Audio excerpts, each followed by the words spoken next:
Television New Zealand, in association with Lion Red Limited, presents the Lion Red Rugby League World Cup Final, New Zealand versus Australia. Well, there we are. We've got the World Cup final around about 9 minutes away. And our commentators today to describe this very important match for New Zealand are Tony Palmer and former Kiwi fullback Gary Campbell. Thanks, Phil. And looking at the sides, the Australian side, it's a big, fast and typically skilled Australian side, linked not only by captain Wally Lewis from standoff, but also by the deft touches of Gavin Miller in the second row and Ben Elias, the hooker. It is therefore a multifaceted lineup capable of a variety of attacks with the usual brick wall Sydney-style defence. Farah and McGaw, the centres, are the only first-timers at test level, although Elias, Miller and Langer have only played one apiece. Michael O'Connor, the left wing, is their goal kicker. Terry Lamb and David Gillespie, the reserves. The Kiwis are a well-balanced and experienced side with pace out wide and incisive running halves to complement a big mobile pack. Look for Friend and Freeman to slip out the gaps and the vast experience of Graham and Sorensen to set up runners. The Australians will doubtless test Gary Mercer at fullback with tricky kicks. Tony Ero's the only new test player. Most positions except fullback are covered by the reserves Shane Cooper and Sam Stewart. On paper, these are two very even sides. I think Gary Campbell, saying that they're two very even sides is perhaps understatement. There has never been perhaps a better match in international rugby league. That's right. Australia's always hard to beat, especially in test matches. In the World Cup final, I think they will be one of the hardest sides to beat. New Zealand have picked a team with all-round experience, especially in the back line. They've got a lot of pace out there, and I think they'll use their back line very, very well today.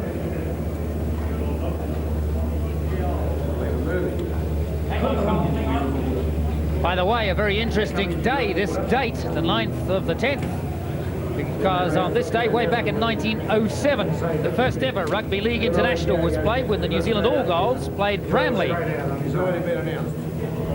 It'll be announced as he comes out.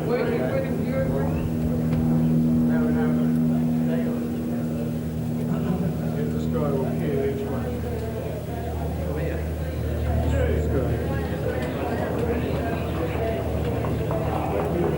Keen anticipation. We're not getting as close to the dressing rooms as we might have perhaps hoped.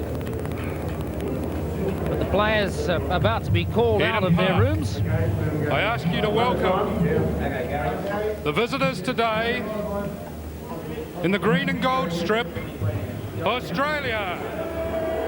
Number 1, Gary.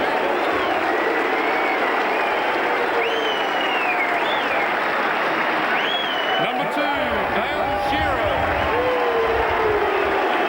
Number 3, Andrew Farah. Playing in jersey number 4, Mike McGaw. On the wing, Michael O'Connor. Their captain, they love him at Lang Park, number 6, Wally Lewis. The smallest man in the field, number 7, Alan Langer. And 8, Paul Dunn. Number 9, Ben Elias. 10, Steve Roche. Number 11, Paul Surinam. Then 12, Gavin Miller. And off the back of the scrum, vice-captain number 13, Wayne Pearce.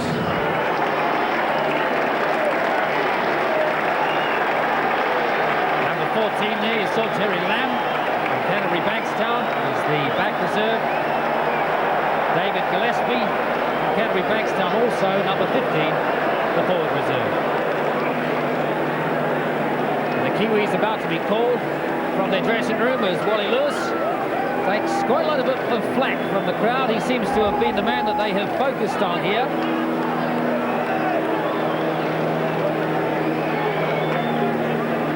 Gary Jack, the world's best fullback. 27-year-old from Balmain, originally from Wollongong. And there's the big man, Steve Roche, number 10. Kept out of his grand final at home. But in the World Cup today, Benny Elias, the hooker.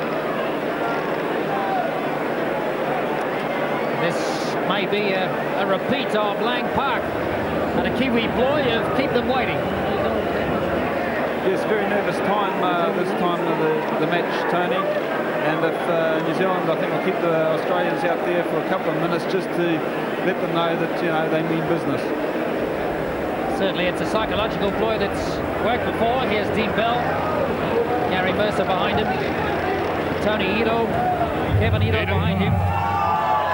New Zealand in black and white. Their captain, number 4, Dean Bell. Number 1, Gary Mercer. Number 2, Tony Ito. Number 3, his brother, Kevin Ito. Number 5, Mark Elia. In 6, Gary Freeman. Playing in 7, Clayton Friend. In 8, Peter Brown. Number 9, Wayne Wallace. Number 10, Adrian Shelford. Mark Graham in 11. Kurt Sorensen is 12. Mark Otto, number 13.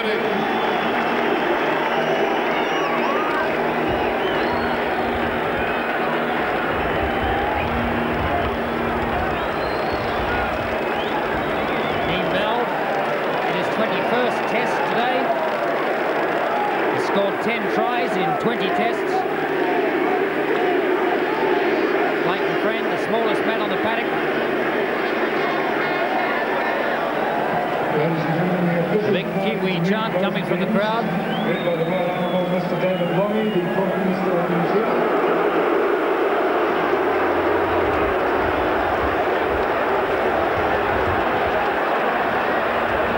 Mr. Longy is accompanied by Mr. George Rainey, the chairman of the New Zealand Rugby League, Mr. Ken Arthurson in the green jacket, who is the Director General of the Rugby Football League International Board, and Mr. Ron Endley, the Managing Director of New Zealand Breweries Limited.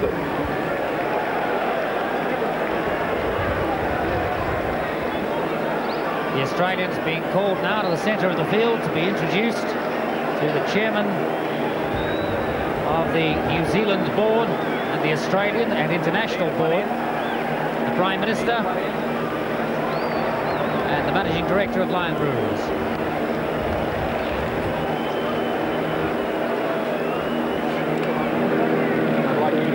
Being introduced first to the New Zealanders, Dean Bell, Adrian Shelford, Peter Brown, Clayton Friend, Kevin Ito, Tony Ito, Gary Freeman, Mark Elia, Kurt Sorensen back at the side, Wayne Wallace, Gary Mercer, Mark Graham, Mark Hoddle, Shane Cooper, the back reserve, and Sammy Stewart is the forward reserve today. New Zealand team looking very tense there, Tony. Very tensed up, and the Australians, I think you'll find they're a little bit relaxed. John Gray, the manager, Tony Gordon, the coach, of course. Yes, I thought they looked very relaxed when they arrived at the park an hour or so ago, but obviously the tension is getting to them. Graham Ainu, the referee from Papua New Guinea.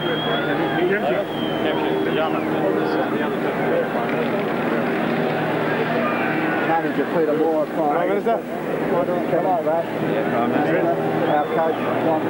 Members of the Australian contingent now being introduced by Ken Arthurson, King Wally, Wayne Pearce, back row forward, Michael O'Connor, the goal kicker today. Amazing how small Ben Elias is too. Steve Roach, the big man, Gary Jack.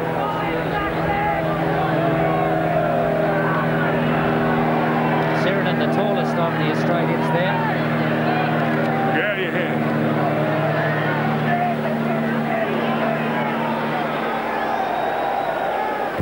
Ladies and gentlemen, singing the Australian national anthem today are 4 of the cast from the Rocky Horror stage show, currently touring New Zealand. Direct from Sydney, Australia, please welcome, backed by New Zealand's Silver Surfers, Michelle Guthrie, Melinda O'Connor and Liam Shields, with Michael John Hurney singing Advance Australia Fair.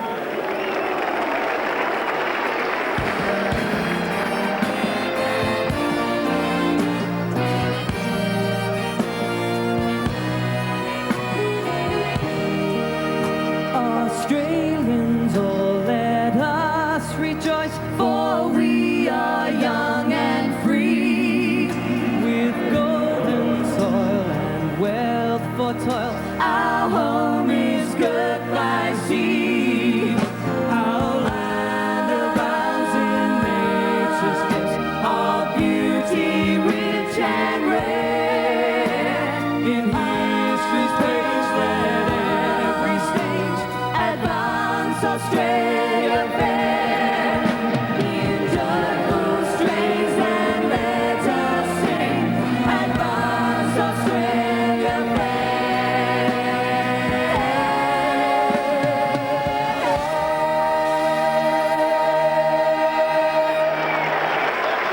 Good to see some of the team at least know their national anthem.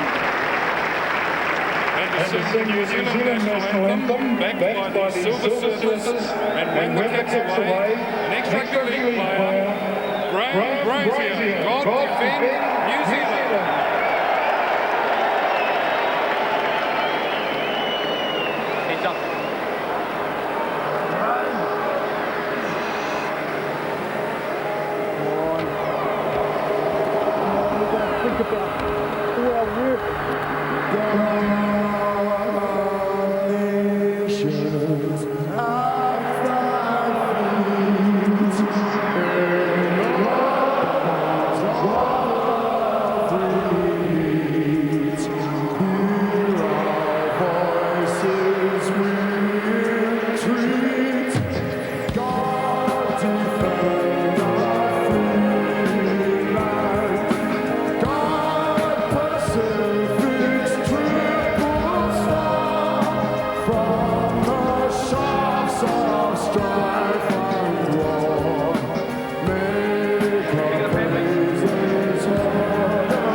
Slightly different tempo to the norm. Each member of each Certainly team appreciated by the crowd. an autographed football in the colours of his team, which they will now kick into the crowd as a very unique memento of a very unique sporting occasion here in New Zealand.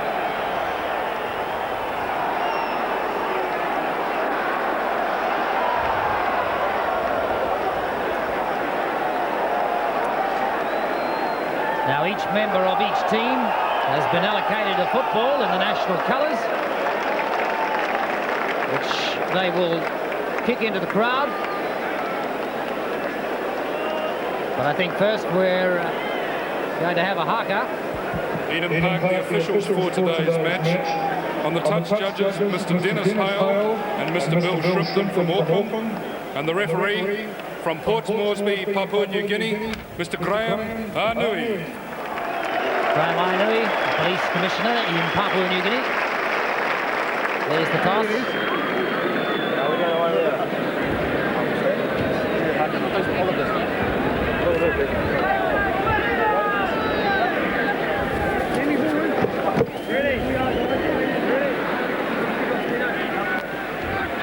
And now the New Zealand haka.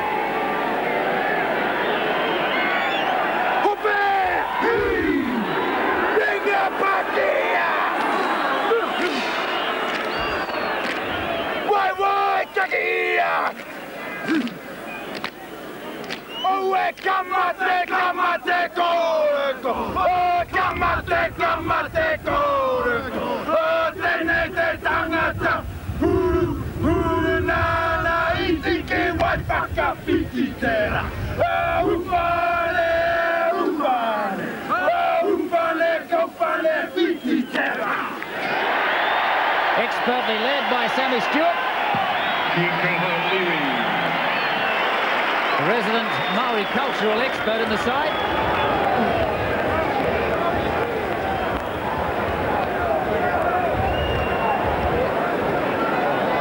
The team huddled for the Australians, while Graham Ainui waits in the middle of the paddock, a little bemused. I think he's got a very big, important part to play in this, Tony. It's going to be all on the first 10, 15 minutes, and he has to stamp his authority on the game just to get it free flowing. I think he's been quoted in the Sunday papers as saying that perhaps Steve Roach needs to be watched. I think probably everyone needs to be watched in a match like this. The atmosphere white hot here. Huge support for the Kiwis, as you might expect.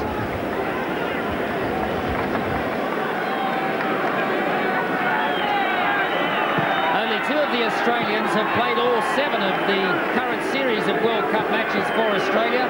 Wally Lewis and Gary Jack. Peter Brown to start for the Kiwis.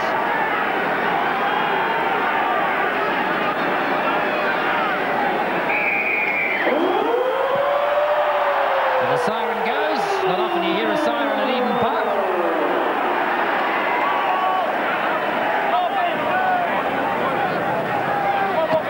Roach. And expect those big wrap-up, stop-them solid tackles from Kurt Sorensen, Mark Graham and Horrell.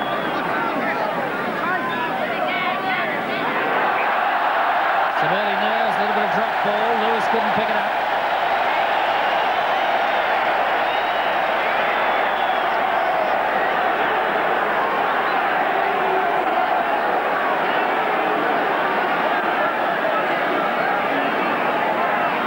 This is where it's been predicted there might be some trouble in the first couple of scrums.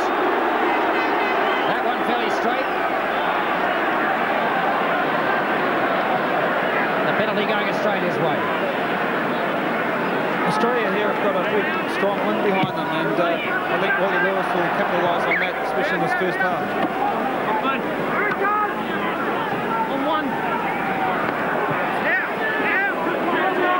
Play it fairly quickly, almost up to the halfway line now, Australia.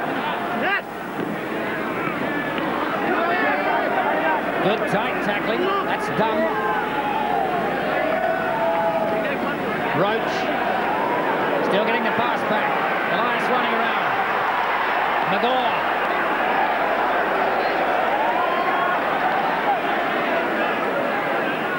Two big centres in Farah and Magor. Elias in his customary dummy half position. That's Farah, one of the danger men in the centres for Australia. Lewis, the big high kick. Nobody underneath it.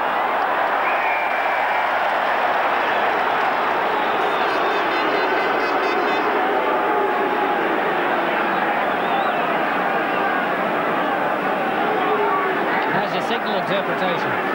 Yeah, well, it looks as though he's given a penalty there for New Zealand being accidentally offside. Well, I thought the Australians were in front of the kicker anyway. Yes, he's definitely given Australia a penalty right in front of the posts for New Zealand being offside. Let's have a look at it again. The big high kick from Lewis. There was never any question they were going to put Mercer under some pressure from the outset. Yeah, it looked as though Kurt Sorensen come over the top and he spilled the ball to Mark Horrell, who was accidentally offside there. But I thought the Australians were in front of the ball anyway. So first chance for Michael O'Connor. Kicked 65 goals this year for Manly in 19 games. And he slots that one without any trouble at all. So, first blood to Australia. Race points on the board to Australia. Number 5, Michael O'Connor. The intriguing now for the next few minutes to see whether or not the Kiwis have let that unsettle them. They've known from the outset that they would need very strong discipline.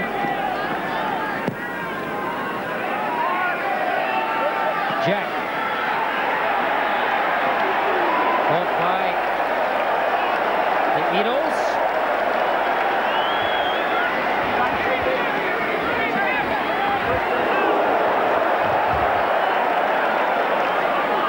The tackling still staunch. Roach.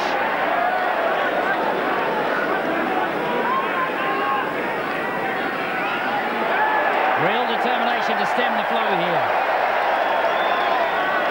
The key link man is Lewis. Kick through again. Testing Mercer for position. Mercer has it. Makes very little and is caught by Magor. Elia, first touch of the ball and he drops. Still a few nerves in the camp.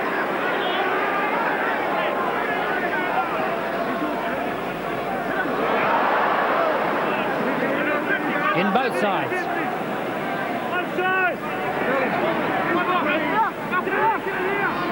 Elias wanting to run. Langer waiting. That's against Wallace.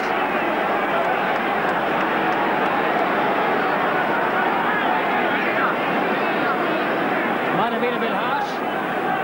Yes, it looks as though he got stuck in the tackle here, but I think the point on that tackle, Wayne Wallace is just laying on him a little bit too much. The marker there made a bad mistake early on, dropping the ball, and Australia picked up the ball, put the pressure back on the Kiwis, and that's how they got the penalty. Well, Wallace wasn't in a position where he could get off in a hurry there.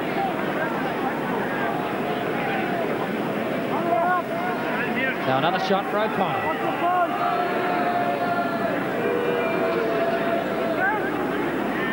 In 19 games for Manly, 198 points, 17 tries and 65 goals. And he's there again. 4-0. 6 minutes gone. Well, he's played on this game before, on this ground before. That was in a different game. It was the 15-a-side game. Michael O'Connor, another penalty. Australia 4, New Zealand 0. So Peter Brown a restart. This is early advantage they can ill afford to give away. They're going to need to get back into this game quickly, the Kiwis.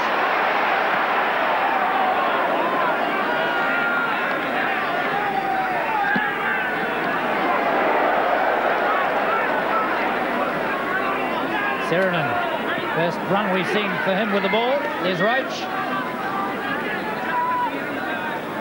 Elias, the dummy half. This is done.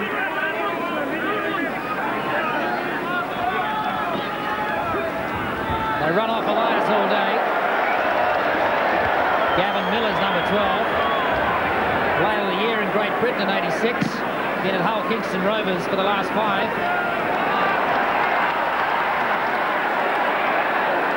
Mercer starting to get his confidence. Ito.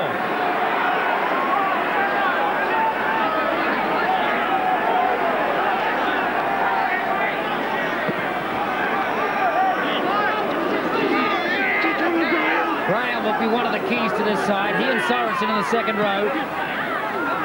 This is Mark Hoddle loses the ball.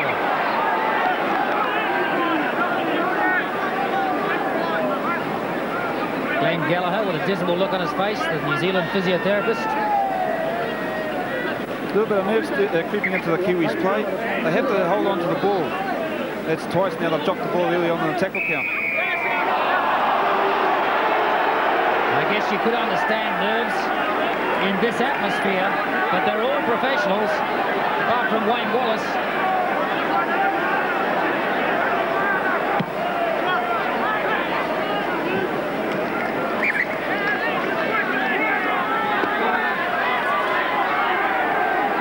Another chance here for Australia. Little double round with Langer going back, Lewis going left. Gets the pass back to Pearce. And it's as simple as that for Langer to finish. Super play. Excellent finish. The little switch of direction. Well, they made it look easy, didn't they? Dead right. It was a good move here by Australia. Going to the blind side. Here's Wayne Pearce. He gets on to Alan Langer, and he's great for this. He really backs up really well on the inside and scores a good try. There's excellent lead-up work here from the tap. Wally Lewis, bring it to the blind side. Inside of him was Wayne Pearce, and Alan Langer, the man is always there. Excellent try to Australia. The Kiwis didn't want that. 2 changes of direction. And Langer finishes.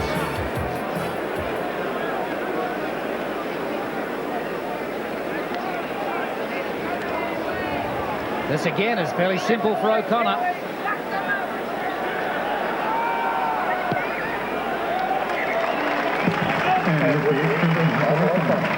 There's the try scorer, Alan Langer. Playing in his second test. Man from the Brisbane Broncos. His combinations with Wally Lewis well rehearsed. 22 years old.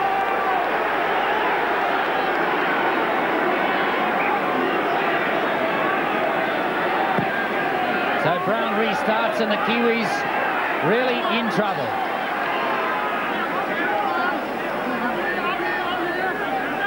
I think everyone's predictions were for a much closer start than this. And the Australians looking so polished when they put that move together. A big dump for Roach. Back to Farah, and that's not a bad kick either.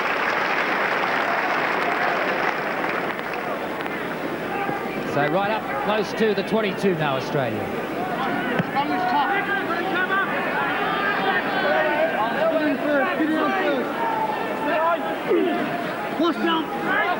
Kiwi ball.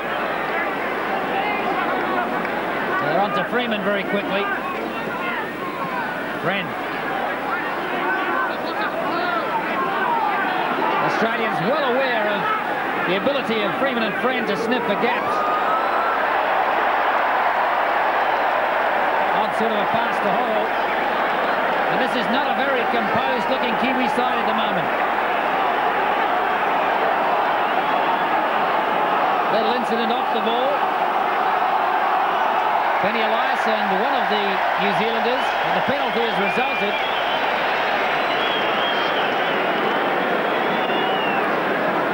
Benny Elias there. He came out to Mark Hurd. It was actually Elias having a shot at Clayton Friend. That's what happened, I think, yeah. New Zealand got the penalty.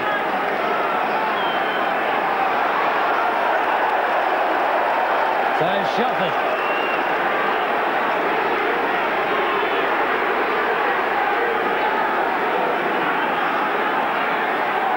Now the Kiwis desperately in need of a breakthrough. Freeman. There's plenty of off-the-ball stuff going on here. One of the Aussies lying flattened on the ground. Meanwhile, the Kiwis continue. Tony Ito. And back way off the ball. One of the Australians flattened. The linesman's on, he's reporting to the referee. Looks like he could call out a Kiwi here.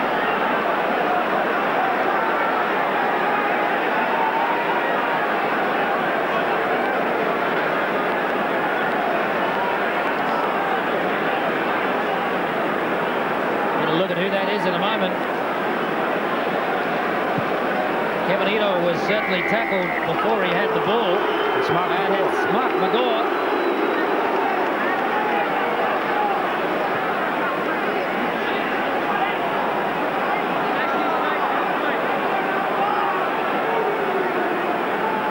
Mark McGaw, the 24-year-old from Cronulla.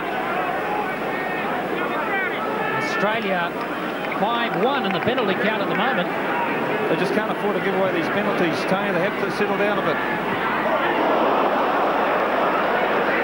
Composure needed from this New Zealand side now. Roach.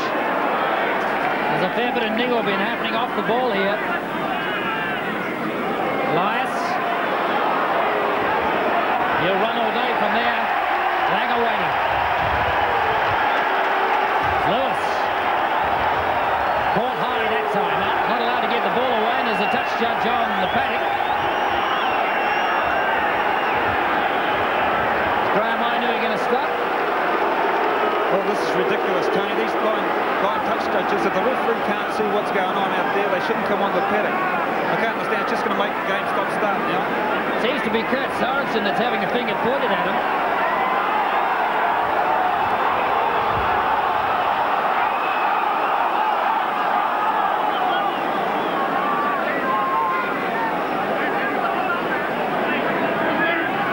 Making no secret of the fact here that he's going to be watching one or two key players,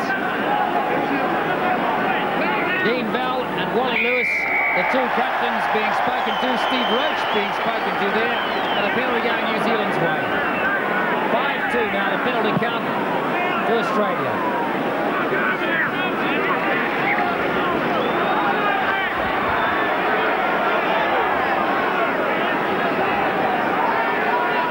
Shelford.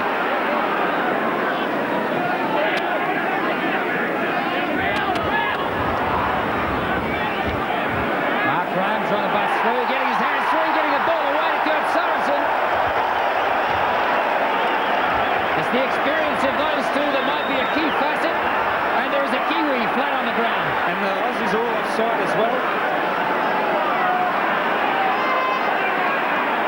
Dean Bell. Kiwis are playing one short at the moment. Davey Shelford takes it up. And it's Mark Graham getting some treatment. Wow, this is ludicrous, the amount of off-the-ball play there has been. Yeah, it looks as though Mark Graham, when he slipped that pass, someone come over the top very hard there, and it looks as though he's flattened out.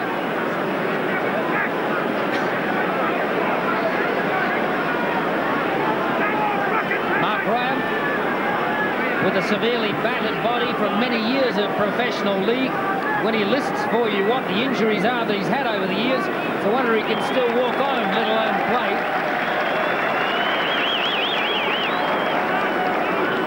And the penalty's been awarded and Peter Brown's got a shot. So a chance here for New Zealand to get back into the game, at least partially. Graham seems to be okay.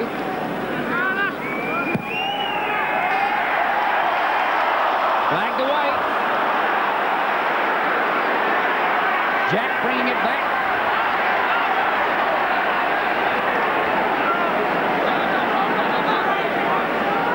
O'Connor loses it. Wallace has it to Tony Ito.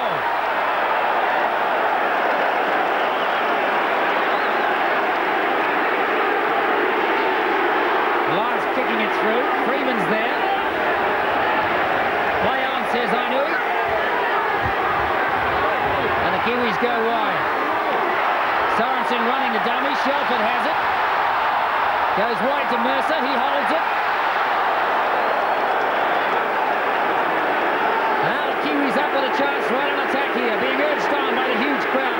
Brett Sorensen. Well, Sorensen looks as though he might be a key figure in this match. He's got the composure and the experience. Here's Ady Shelford.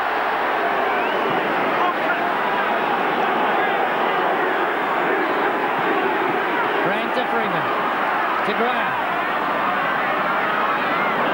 Graham losing it forward. Most uncharacteristic for him. Elias has it. And Ito has him. That's the sort of tackling we want from the Kiwis. Good, hard, solid tackling. Keep the Aussies down here. Trapped in the 22 now, Australia. Roach.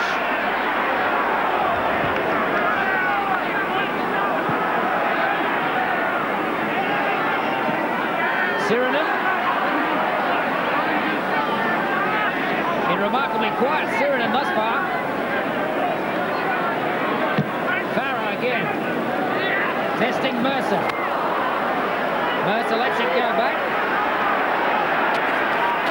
Runs it up to the 22.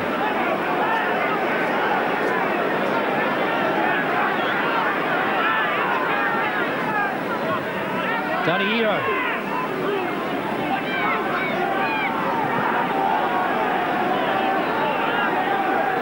Wallace, Friend, Shelford. Some of them making that ball look slippery. Dean Bell knocks on. Well, it's some of the people that we just do not expect to make mistakes who are making them. Seem to be still some nerves in that Kiwi camp. They're making mistakes in critical periods too, Tony, and they can't afford to do it just outside of 22.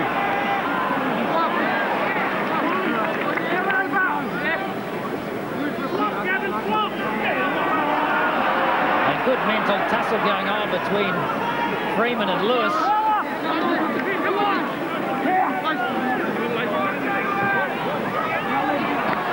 Miller.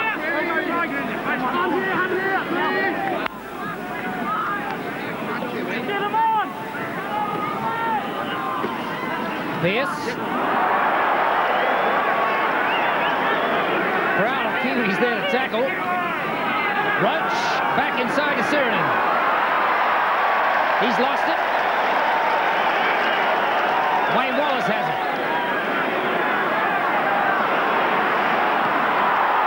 Mark Elio.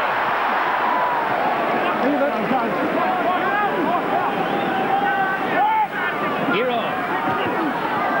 Losing the ball in the tackle. Knocked out of his hand. Shelford.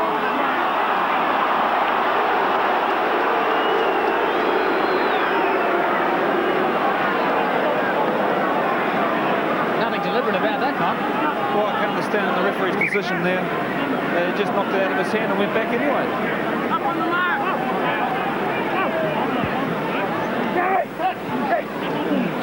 Some odd decisions, but he's in charge.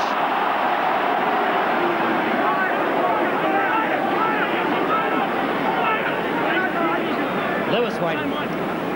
Oh, bad pass from him. Looked as though it went forward when Jack backed it up.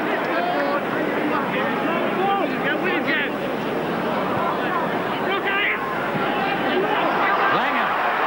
He's the man they've got to stop. The little chip through. Mercer.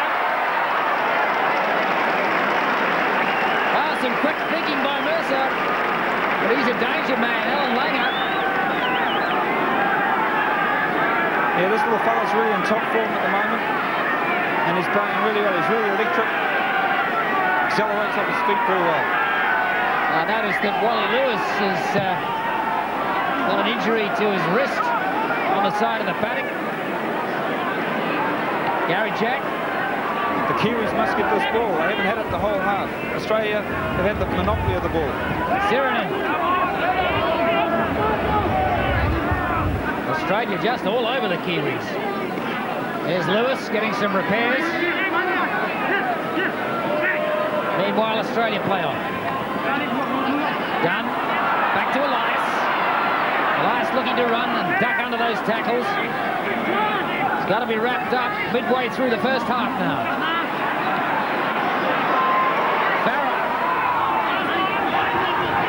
Peter Brown has him. Elias has a drop, and it's there.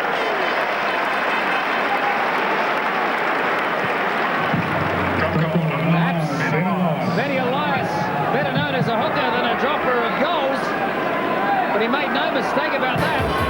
Yeah, Australia putting the pressure on the Kiwis here, and 1 point's as good as any, especially when you're 10-0 up, and Benny Elias has slotted that over very nicely.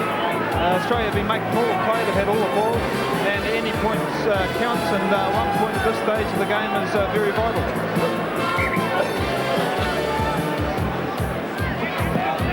He's looking at it again. He was right in front, he'd seen the opportunity, so he took the point.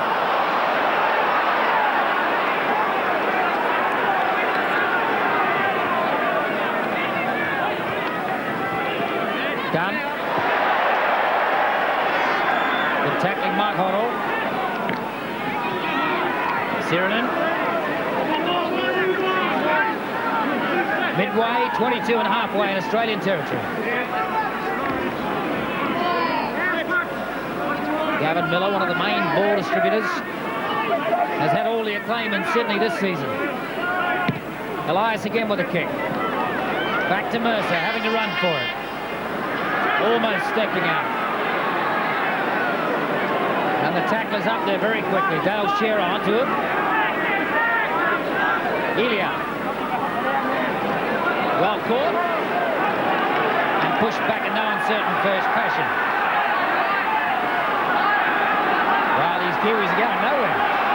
Yeah, the Australian defence is very tight at the moment, isn't it? They're not letting the Kiwis even get the ball away in the tackle. Friend. Well, they're on to Mark Graham very quickly. The tackle almost arriving before the ball did. Freeman stepping on the sideline. Losing it in the tackle, and back with Shearer.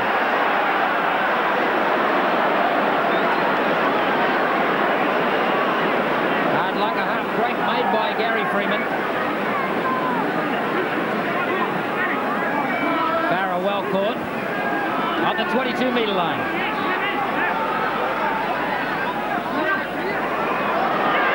Sirenen. Kurt Sorensen's probably going to get pulled up for that. But he hasn't.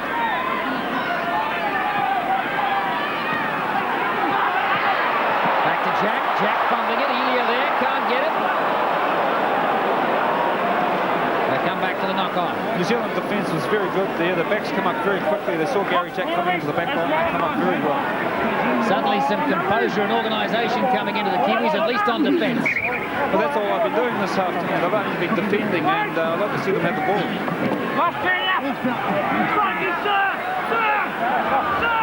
Brand waiting. Trying to catch them offside. Freeman. Again finding a half gap. Farah there fairly quickly.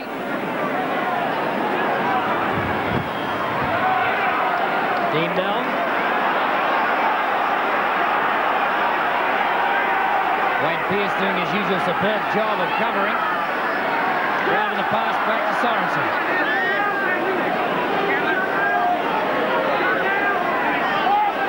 Wallace. Shelford.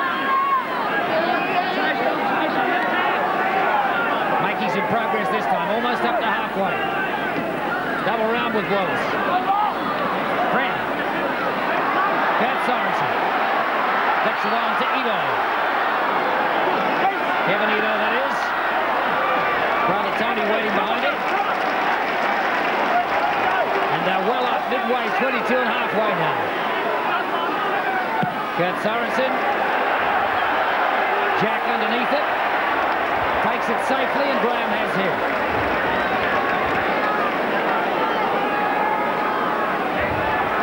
Pearce.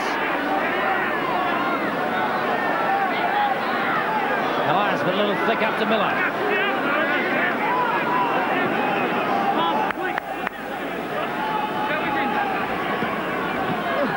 Roach.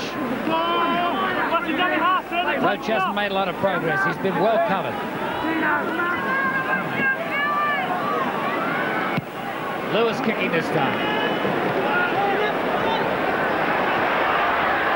Tony Ito going back. Let's go out.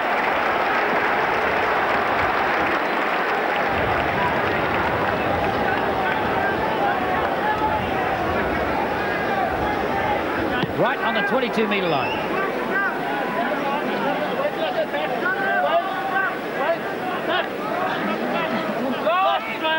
Friend. Almost sold the dummy. Freeman. Ito.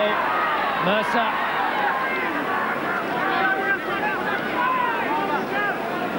Sorensen waiting. Bell. Otto.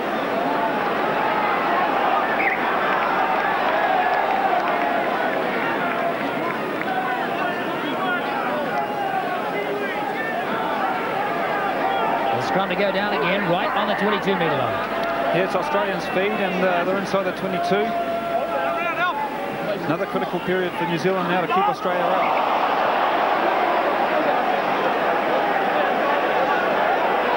Minutes remaining in the first half. Australia leading 11-0. Langer.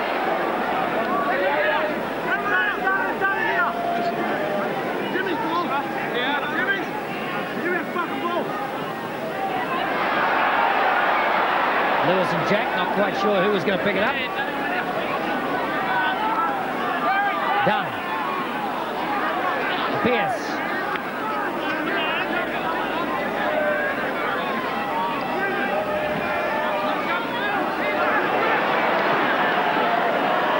Certainly had a bit of freedom to run today. Roach. Getting awfully close to the line now, Australia. As Roach plays it. Langer. Darting back, but covered. New Zealand in need of tight defence here. Ball up again from Elias. Going to come down right under the posts. Was there quickly to capitalise on the fact that Mercer couldn't hold it. Ilya.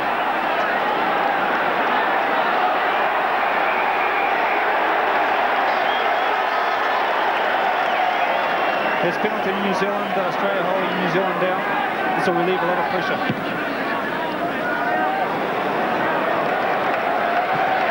Back at the sideline, just in the Australian half.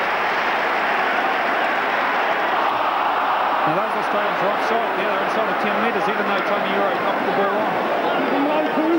O'Connor getting tagged there. Who swears now? Freeman and Hotto, the top tacklers at the moment, with 11 each for the Kiwis. Roach.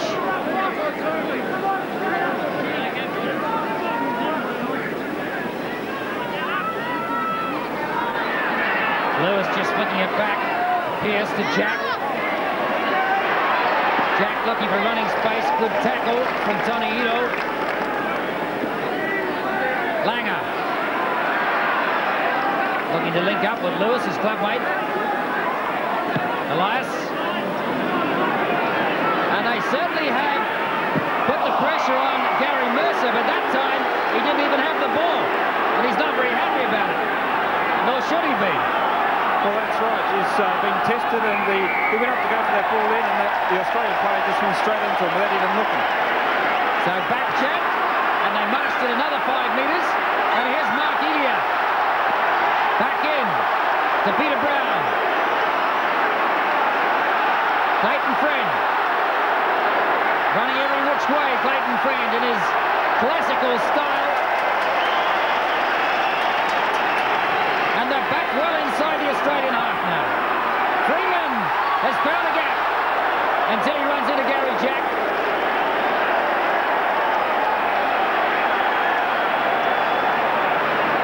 And the Kiwis on the rampage. Kurt Sorensen getting the pass to Graham, to Shelford, and back into Dean Bell. And Dean Bell looked almost clear. What a brilliant tackle by Gary Jack. He's making so many, Gary Jack. Ito can't get away.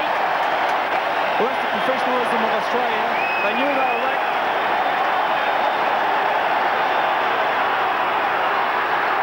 Bell with the big loop over the top to Tony Ito. Caught. Kurt Sorensen. Gary Jack getting through a tremendous amount of work in defence. Some superb tackles. And she's all on down here. It looks as though the Australians are really rattled at the moment. The Kiwis are throwing the ball about. It's just Wally Lewis who won't give the ball over. New Zealand wanted to take a quick tap there. I think the man who's had the biggest impact on this game so far has been Graham Ainu, the referee.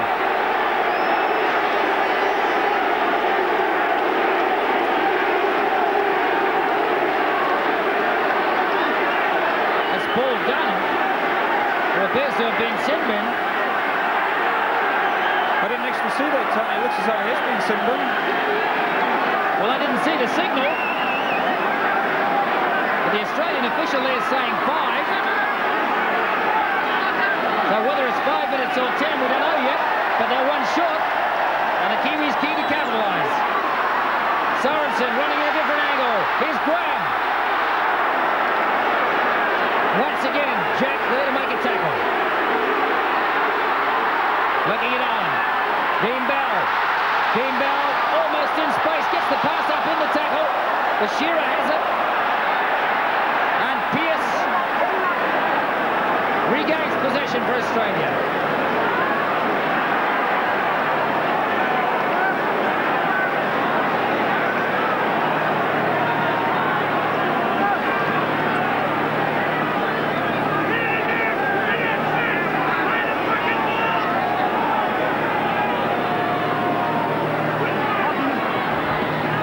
Injured man out there for Australia. Here's Gary Jack.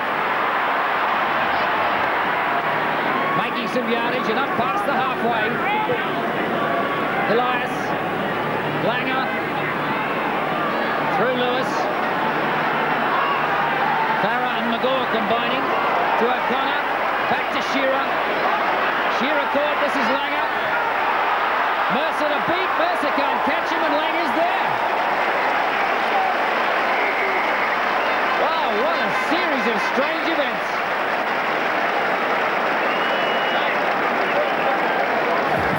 And Australia 15 out. This is what the Kiwis did not need. Alan Langer again going over in the corner just before half-time. Just after the Kiwis have been on the attack. And Alan Langer playing the role we normally hope to see Clayton Friend play in a team. It's good play by the Australian centres here.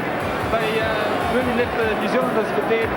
And again, Alan Langer just backing up, long footing. Gary Mercer going for the corner, had too much pace, scoring an excellent try.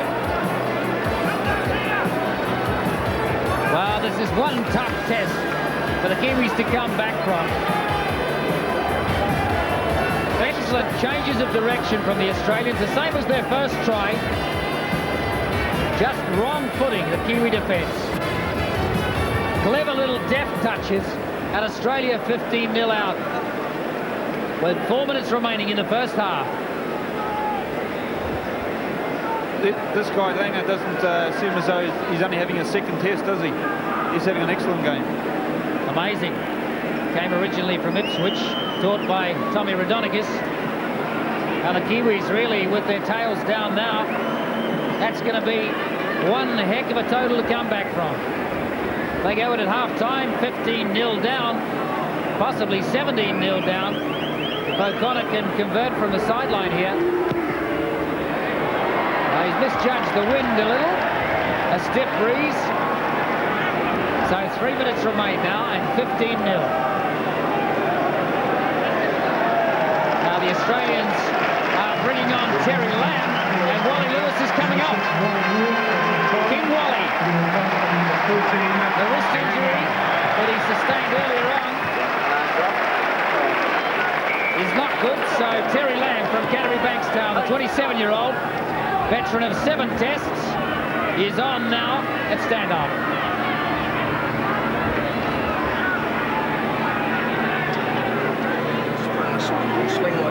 That may liven up the Australians as if they needed it.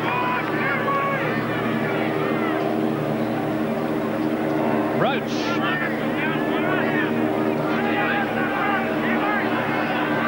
Sirenen.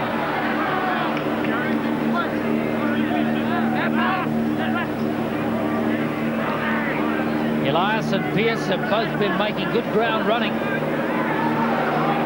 Sad sight for Wally Lewis. Farrell's kick is out. And the touch judge on the paddock again. Looks as though Andrew Farrell is sitting over there. There's Wally sitting down. Let's have a look at that again. Yeah, it was Clayton Friend. Took him well after the ball had left his boot.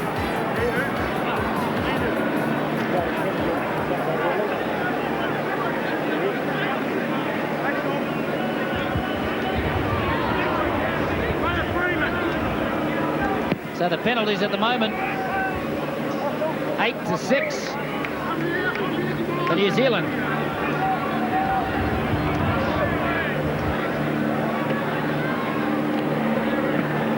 Running in the middle there, McGaw.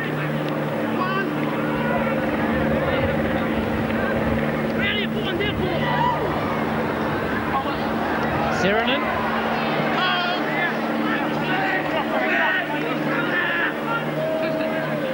Australia looking at the 22 line there. Lamb flicks it out to Farah. Farah slipping, losing his footing, and Mark Hotto has him. Pearce straight through the middle, and you go all the way. Wow, this is starting to look like a whitewash.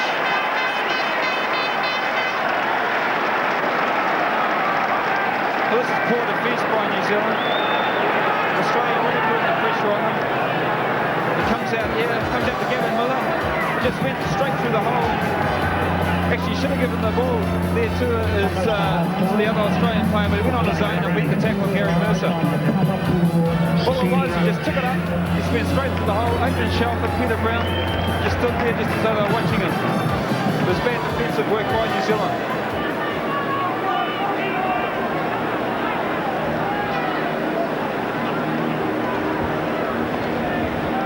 Just have a look at it from another angle. Gavin Miller, the man from Hull Kingston Rovers, looked like Pearce initially. 2 of them wearing a headband. And it was Gavin Miller, second rower. Now from right in front, the ball has been blown over.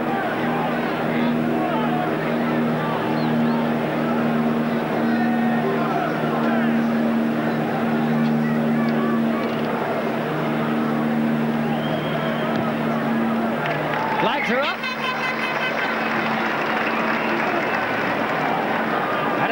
3-1. Wow, what a score to try and come back from at half-time. There is the half-time hooter. Yeah, just a simple try here. Kevin Miller taking the ball. He spotted the gap, accelerated through the gap. He actually had Wayne Pearce on the outside of him here. And if Gary Mercer had stopped him, he would have got a little bit of a telling off, but he knew he had him beat and scored beside the post. So the Australians go into the half-time break. 21-0 up. Wow, what would you tell a team? How do you come back from that in a test match? I think Tony Gordon will be very angry at that. Even though Australia have got the wind, I think they've got too many points on the board for New Zealand to come back. But I think I'll have a few stern words to a lot of the players out there. And understandably a disconsolate-looking Kiwi side coming back in there. They're not really quite sure what struck them. Early on in the game, they lacked a little composure. They dropped some balls that looked relatively easy. They seemed almost to be overwhelmed by the atmosphere here. But the Australians have just looked so sharp. Yes, any Australian team playing on top of the ground is always the team to beat, especially when they're throwing the ball about like they are. But their tackling has left a lot to be desired at the moment. They have to really tighten up, especially around the middle.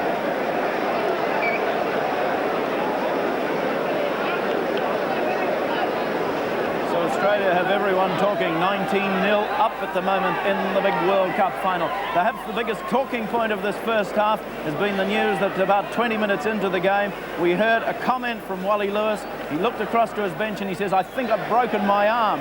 And that's apparently what had happened. He was given some support, but he played on for as long as he could, and then unfortunately had to come off because the pain was too much. And Greg Clark and Howie Tamati, that really was quite dramatic. We were watching him. Certainly was, but I think the key to it is that it's not a bad replacement on there. I mean, Australia are just so lucky to have Terry Lamb, the linchpin of the Canterbury Bankstown Sydney Championship side this year, on the field. But I mean, that's the true character of Wally Lewis. He copped heaps from the crowd here at Eden Park today. The guy had what we think is a broken arm and still played on. And how you can't take it away from Wally Lewis. A great effort. Oh, great effort. He stayed on and controlled the game. He wasn't doing much sort of with the handling of the game, but he was in there directing play, kicking the ball, and you know, it was a really tremendous effort by him to stay out there. Showed a lot of courage. What's going wrong with New Zealand at the moment? Well, they're not making the tackles, are they? The Australians are turning the ball back up the middle, and they're just going straight through them. The boys have got to really tighten up in the centre of the field, or the centre of the play. It almost seemed as though the Australians came out a little more fired up than the Kiwis. Well, we never controlled the ball. We never had the ball for about the first 7 minutes, and 4 penalties to nil in that crucial period of time. So we never got to settle down at all. Greg, I really think that the key to it is the inside passing by the Australians. And the New Zealand cover defence is just not coming across. We've seen Alan Langer score twice now, where it basically came from inside passes early in the movement. And, you know, the last line of defence just wasn't there. New Zealand must get in there and do their job with the cover defence. Okay, let's take a look at the first try that was scored by the Australians. And here it is. Good set play here. Passes. Wally Lewis comes back on the blind, then switches back inside to Wayne Pearce, and that really good player, Alan Langer, backs up on the end and scores the try. Great switch of play, 2 or 3 times in that movement. That's what I was getting at. You know, that last line of defence is not there. You know, the cover defence has to move across here before to cut off the ball carry before New Zealand can get back into it. But really, it's going to take a bold man to really rule out New Zealand's chances here, because as you can see late in that first half, I think the Aussies were starting to wilt a little bit, and fitness is going to be the key. So let's not rule out the New Zealanders just yet. Now, what about this little whiz Langer? He is the dangerous man. Oh, he's been in tremendous form this year for the Brisbane Broncos and playing with Wally Lewis. And he's just really come of age this year. And he's, you know, obviously in the international scene, he's going to be around for a long, long time. Let's have another look at the second Australian try, and you can see some real class coming out here. Langer started it. Again, Wally Lewis can't pass the ball. Throws it to Shearer. Very good centre field play here. Centre play, winger coming back on the end. Back into Shearer, who's gone off the other wing. Back inside again to Alan Langer. Great step there.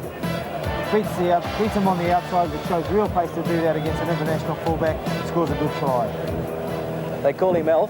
He's probably even shorter than the Elf character that we're all familiar with on television, but I think he's got a little more pace than Elf.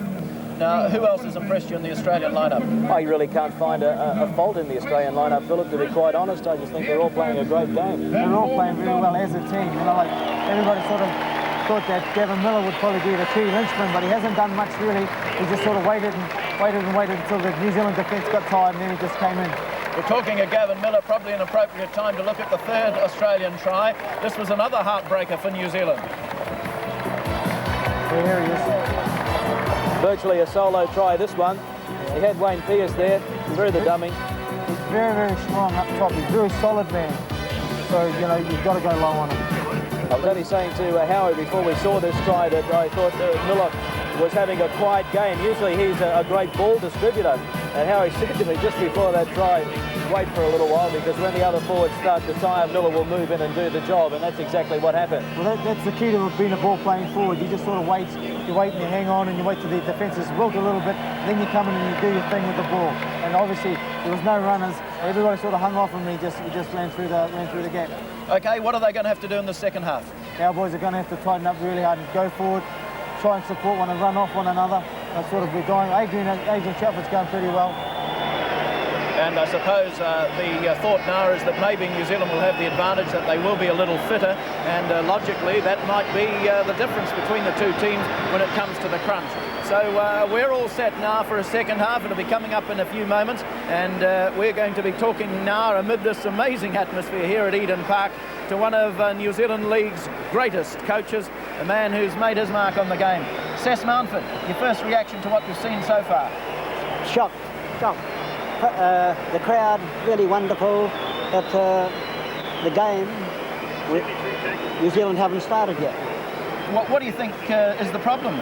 The problem at the beginning, Australia came on the field full of fire, prepared to go forward, prepared to take the ball forward, and New Zealand just stood back and were waiting, with or without the ball. We discovered that Wally Lewis may have had a broken arm for 20 minutes of the match. That's quite an amazing feat to continue. Yeah, tremendous, really, and he was still playing quite well. Directing the players was very important, because it looked at one stage when it was 10-0 to Australia, it looks like New Zealand might come back. Are New Zealand out of this yet, Sess, do you think, or not? Well, I don't think they can win, but they can certainly put their stamp on the game if they do the right thing.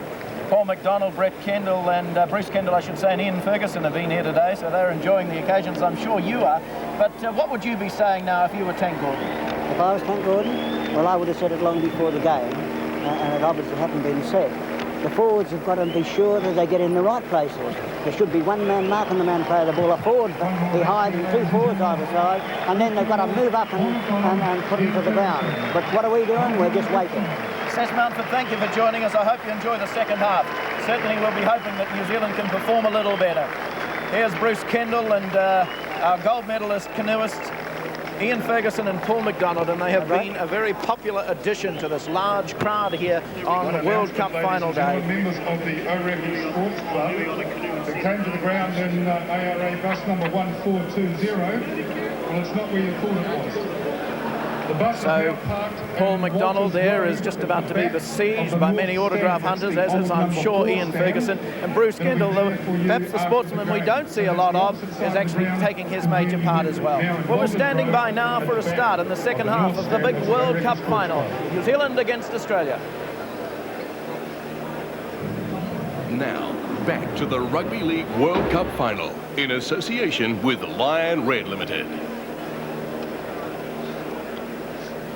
So there is the dressing room, the Australian dressing room, and we had a brief peek, but we had the door shut. They can feel pretty confident about their situation at the moment, because going into a second half, such a big advantage is really going to help them. And Greg and Howie are back with me for a quick comment as we await the team's arrival on the field. What do you think they'll be saying in that Australian dressing room? Let's sit back and enjoy the rest of this match. Well, I actually heard Don Ferner, the coach, say to a couple of the reserves, in fact Wally Lewis was in one of the reserve seats at the half-time break, and he said, I think we're in there, I think we've got it. And with a 19-point lead at half-time, obviously you would feel rather delighted. But really they've just got to keep on going. You can't really fault them, can you? No, they're playing really well. The New Zealanders have got it all in front of them. I think they've really got to come back now and try and settle down. They never really settled down in the play. you know, like they got stuck in their own 22 for far too long, and they should have kicked out of there and just played the basics and that sort of thing. And they're really going to have to work hard now to just to get back into that match. Kurt Sorensen looks to be pretty fired up. He seems to be having a good game for New Zealand. Yeah, well, it's all individual efforts at the moment. You know, the Australians are putting the passes together and going really well, whereas our guys are going sort of as individuals, and it can't be like that in the Test match. I think also with support play, Gary Freeman has made 2 or 3 definite breaks and run out of support. They're just not getting there like the Australians are supporting their man, so they really have to back up the ball carrier. Exactly, the breaks have been made, and you know, I think there's only been one case where Kurt Sorensen's actually ran off Mark Lane, and that's been it. All of this has just been individual breaks, so really, even in attack and defence, they've got to go together. There's the scenes in the Australian dressing room as we get a brief peek at this very confident Australian team who now look set to take the World Cup final unless New Zealand can come up with something special in this second half. Ben Elias, the man who dropped the goal for Australia, gave them 1 point, which may be valuable in the end. But brilliant tries by Alan Langer, the little whiz of the Australian team. Well, let's welcome them back to the ground now as they make their way out onto the pitch and rejoin our match commentators, Tony Palmer and Gary Kemble. Thanks, Phil. I tend to agree with one of your guests down there that it would be a brave man that would rule out New Zealand in coming back, but I'm sure, Gary Kemble, you share the view that in a test match that is an enormous hurdle. It is. New Zealand have to get down on Australia's half early on, score points early to come back into the game. But with a strong win, they have to their tactical kicking has to be spot on. They have to regroup in defence. They have to put some big defence on the Australians to stop them. And I think it is a lot to come back from. An indication of the possession in the first half was that the New Zealanders made 73 tackles and the Australians 32. So double the number for the New Zealanders. Indication of who had possession for most of the time. The penalties went Australia 6, New Zealand 8. The errors made in the game. New Zealand made 2 major errors and the Australians only 1. The scrums are 3-all. Tony Gordon with a very solemn look on his face, as you might expect. Sam Stewart, I'm sure, hoping he's going to get a run today. And the look of resignation on Gary Freeman's face as he comes out. Tommy Conroy assisting with the training.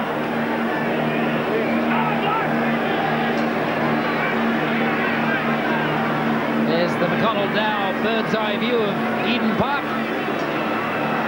An interesting perspective from up there if you like chess.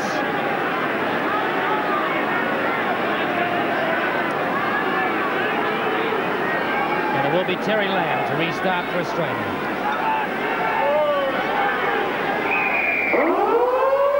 The siren goes, and Lamb kicks deep to Shelford.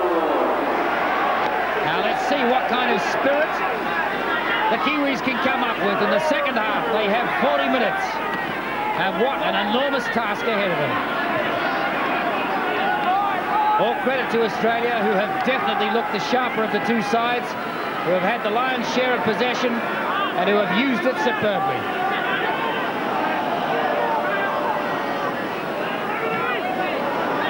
Graham losing the ball.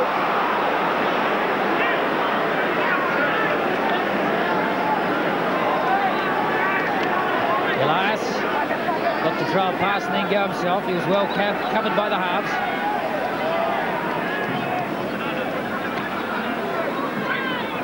Pearce.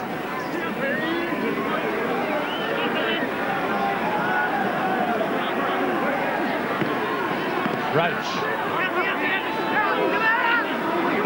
Midway, 22 and halfway in Kiwis territory. Chipped through by Lamb. Testing Mercer again.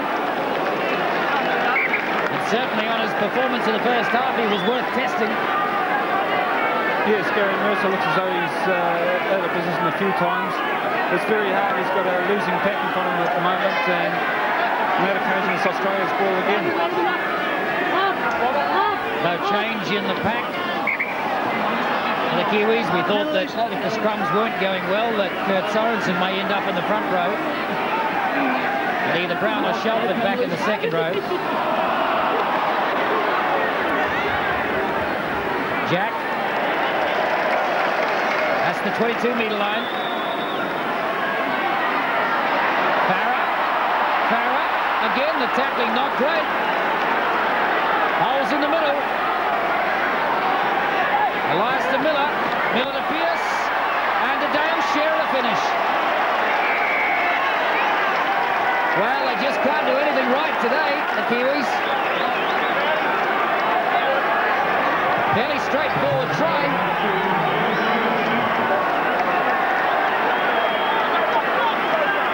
Yes, Australia looking very dangerous when they get close to the New Zealand line. And good slip ball there by Wayne Pearce, giving it to Shearer, and just had too much space to put it in the corner. Shearer went round the outside of Wallace, and Mercer was out of reach. It looks very easy from Australia here. Kevin Miller, good slip pass, another one from Wayne Pearce. Dale Shearer out on his own. Wayne Wallace coming across and cover the fence, but he was too good. Dale Shearer, a manly 23-year-old. 7th test today for him. And Michael O'Connor, see if he can make it 27.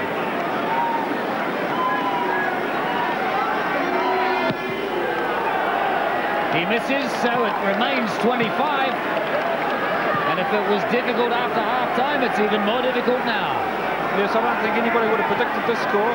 The Kiwis have to tighten up the defence, and they have to stop making these silly mistakes. The story of the game really has been just the foibles on defence of this Kiwi side.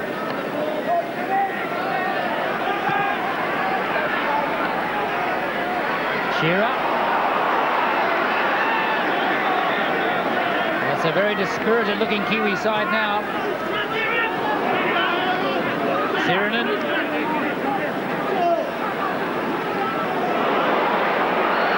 Kurt Sorensen decides to have a go at it, and it's all on.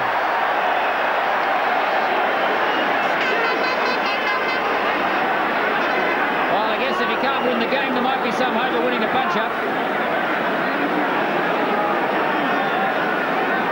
Some interesting words there between Mark Graham and Gavin Miller. A little bit of frustration creeping in here. It looks like Clayton Fenn in behind Kurt Sorensen. They're coming over the top. There he goes. Sirinen having a go at Kurt Sorensen. He was having a go back. Just a little bit of frustration, I think, creeping into the Kiwis' play. I think if we're talking about the Kiwis, there's more than a little frustration there. Clayton Friend took a knock. Looks like he's been sent to the sin bin. Clayton Friend.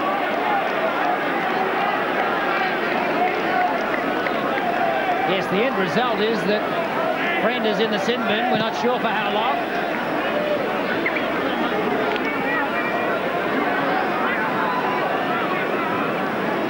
So Australia right on halfway now.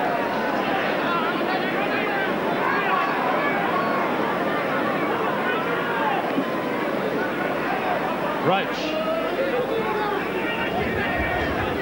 That's not a very happy face.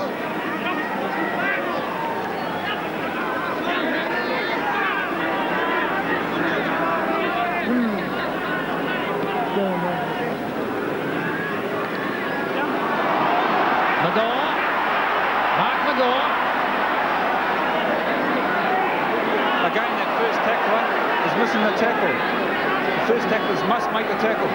Eventually Dean Bell puts him down. Lamb still holding that hand free to get it to Roach. Roach caught by Freeman. Miller still slipping it back. Pearce to Shearer. They're being allowed to get the passes away.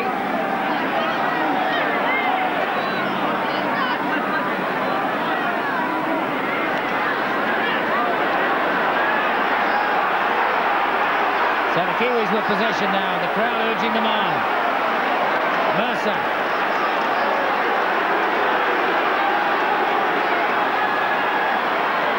Lady Shelford, who hasn't really fired today in this game. Graham.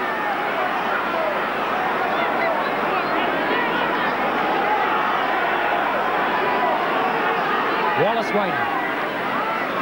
Brown. Gary Jack running to get under that.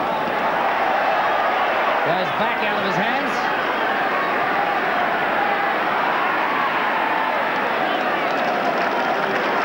Freeman and Hotto up there to make the tackle. O'Connor. Very elusive runner. We've seen little of him.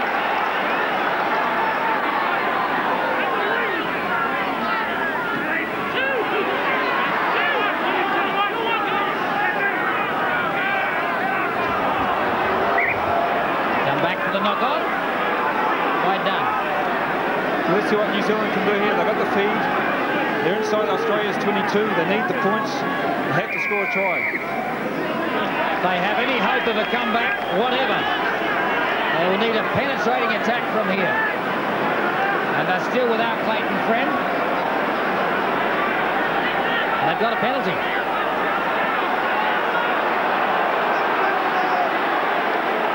Peter Brown's going to have a shot at the line. A parallel shot at the line. He goes out on the 22. Shelford.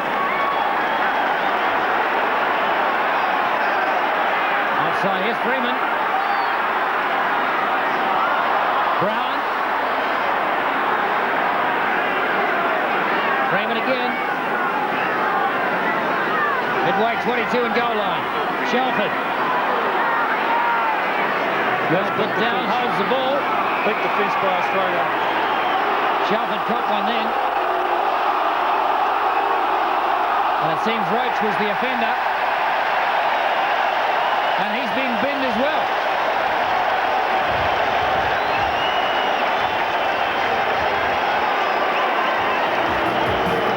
Here's Adrian Shelford taking it up here. And there's a loose arm going in there by Steve Roach. And it was more what happened in the tackle as well. Have a look at the way Roach came into the tackle. Here's the loose arm coming across the top now. The referee was right on the spot. And then when Shelford went down, he put an elbow in as well. So Peter Brown with a shot. That was the offence that copped the penalty. So a chance now to get rid of the big zero on the board for New Zealand.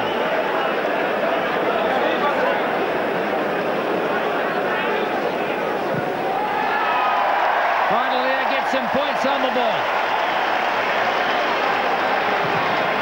Peter Brown, the other two player, 27 years old, in his 5th test today, made his debut in '86, puts the first points on the board for New Zealand. The Kiwis still with a massive task. 23 points down.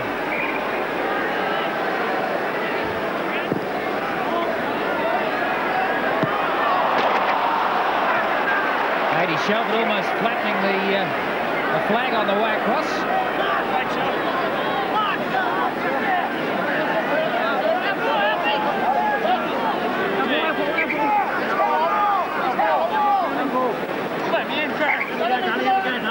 Mark Hoddle playing half-back.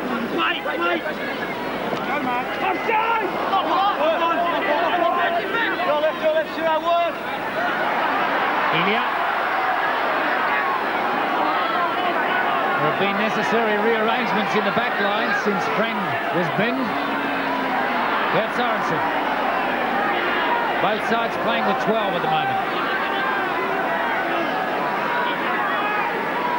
Freeman finds the gap to Graham. Graham looking for support. But as they were in the first half, the runners leaving the support behind a little. Kevin Edel.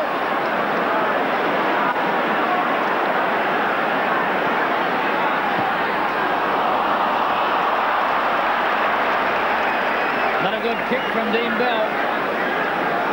No, New Zealand were on the attack there. It's the 5th tackle. They should have put the bomb up, I think. Elia.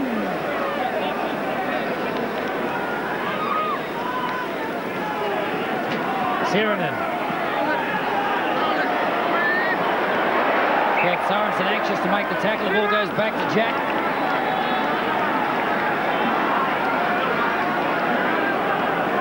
Kurt Sorensen not a happy man at the moment. New Zealand must spin the ball a bit. They must get out to their backs to run the Australians ragged. Hero hasn't had a chance to get his legs free at all today.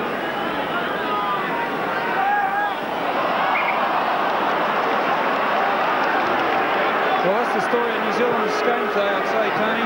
They're just dropping the ball, making a lot of silly mistakes. Really has been the story of the day. Tony Gordon can only look in wonder.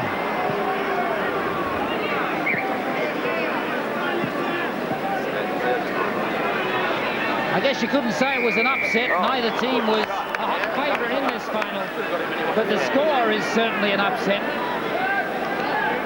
And the ease with which Australia have done it.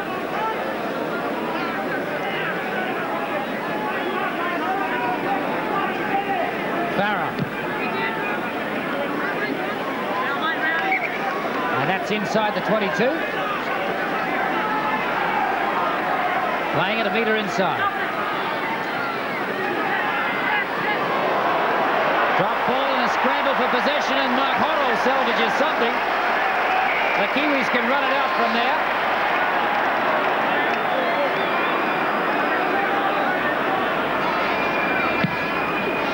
Peter Brown puts it out.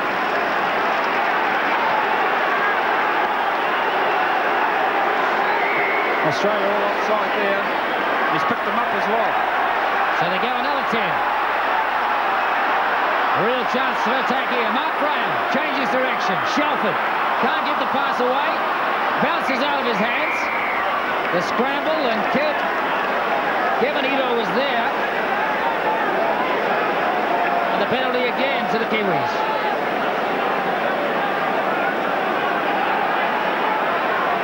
Well, I'm surprised at Dean Bell. I guess 2 points are better than none, but certainly not better than 6. Yeah, for the Kiwis to get their confidence, I think they need a try. They must get a try sometime in the second half, just to get their confidence, and they can start throwing the ball about. Right on the 22-metre line. 2 more points are not going to do them any good at all. They're still going to be 21 behind.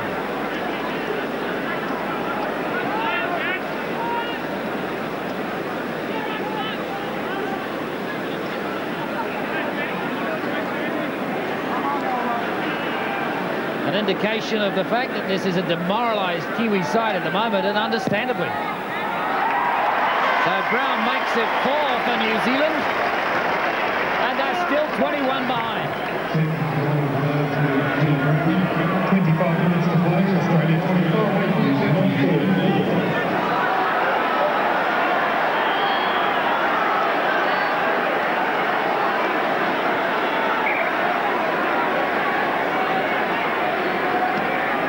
Starts.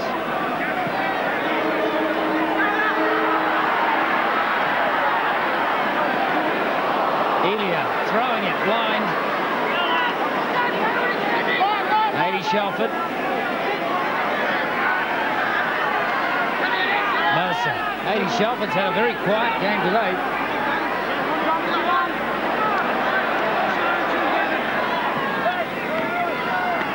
Peter Brown. Wallace waiting. Mark Graham. He's the man that can break it for them, but the support was not there quickly enough. Tony Ito in his debut test. I don't think it's one he's going to remember. As we were saying before, that's what the Kiwis have been doing all day. Just when they had the momentum there, they got it out to Tony Iro and they dropped the ball. Just can't afford to do it in these type of matches.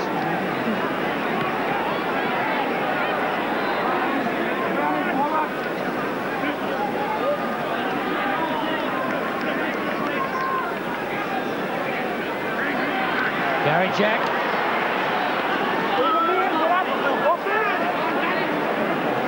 It's Mercer receiving a little bit of attention there from Glenn Gallagher.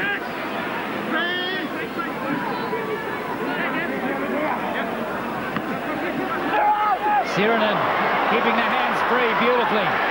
Gary Jack is in there. Langer can't pick it up. Knocked on. And they'll come back for the scrum. A stroke of luck for the Kiwis to retain some respectability. Looks as though Alan Hogan was over for his third try there. A very rare mistake by Australia, but here they switched it to the blind side. Suriname too strong for everybody. Again, the Kiwis' defence a bit lacking. Gary Jack inside the Alan Lager. I think he would have been over, but he dropped the ball. There was no cover there.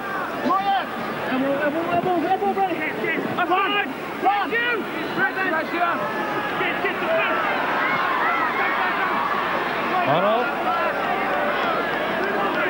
That's the 22-metre line just ahead of them. Dean Bell. Steve Roach is back on the paddock.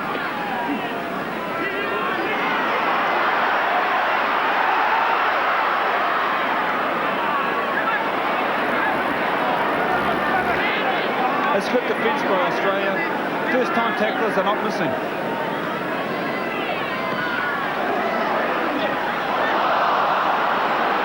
Sorensen's pass forward by Elias. And here's Cooper on it.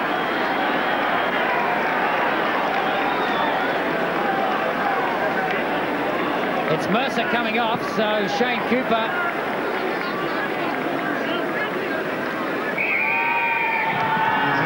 Wonder if they will put Cooper back in fullback. It was one of the worries if Mercer got injured. There was no established cover there.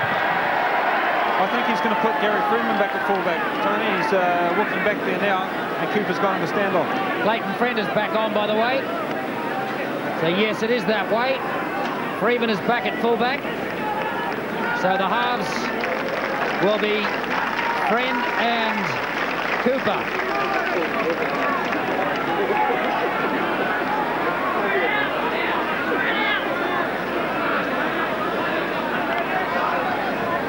Meanwhile, the Australians with a penalty, and O'Connor's going to have a shot. 25-4. 20 minutes remaining.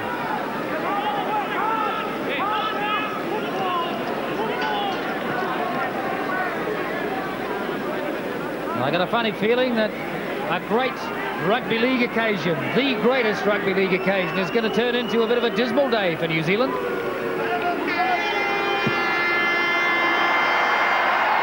Flagged away, so the scoreline remains.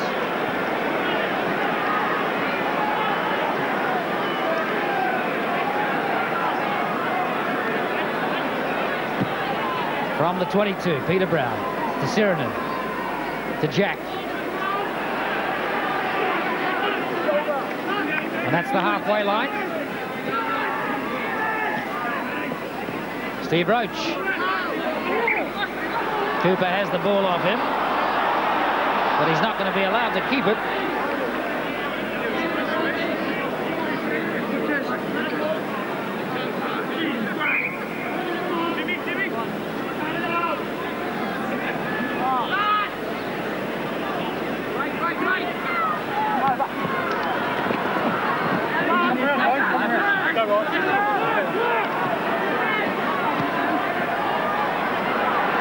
Tony Ito, first time he's had a decent little run. And it'll be intriguing now to see if Shane Cooper makes a difference to this side. Yes, he has to get in there and get the ball to the backs, I think, and keep spinning the ball to get the Australians chasing us. But we won't do it like that. Well, a crazy, desperate pass from 80 Shelford straight up in the air, and Mark McGaw pounced.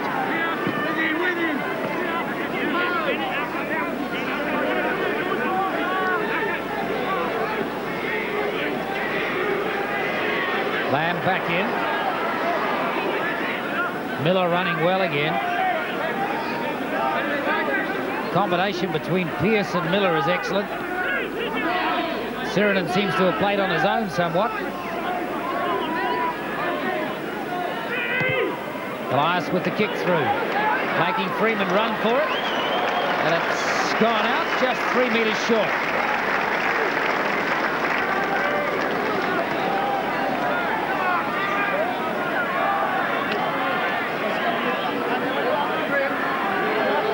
The scrum goes down, 6 metres out from the Kiwis line.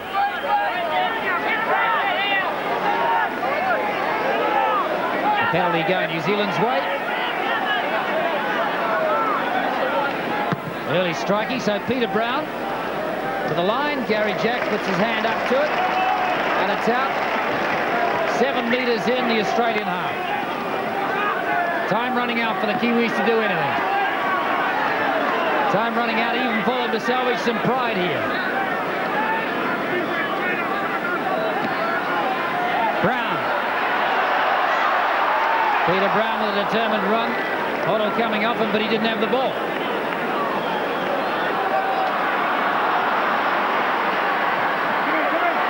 Ito. Big brother behind him. To Bell.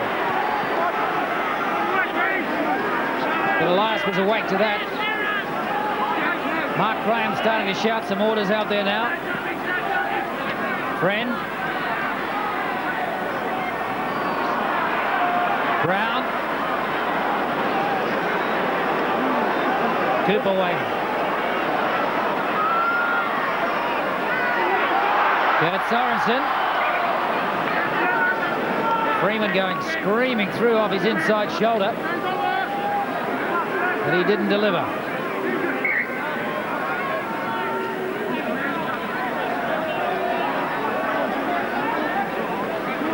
I think both Sorensen and Miller took a knock then.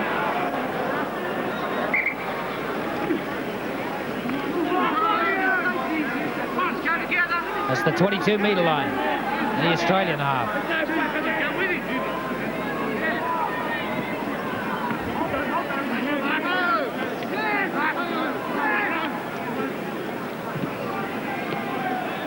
Sirenen.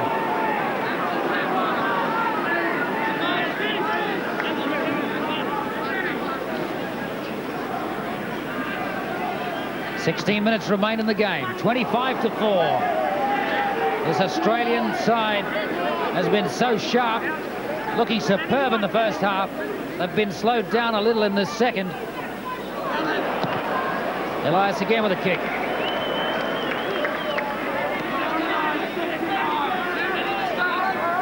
Yes, Australia have been going forward the whole game. They've been going forward in defence and on attack. Especially the defence has been very sure. Cooper. Friend waiting, looking out to his right. Dean Bell.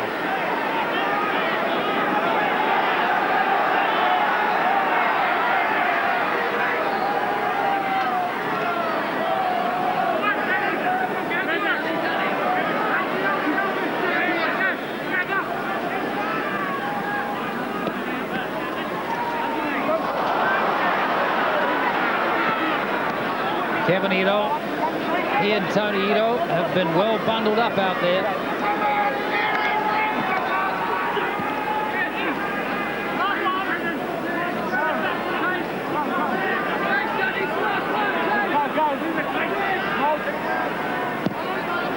Friend puts the kick up.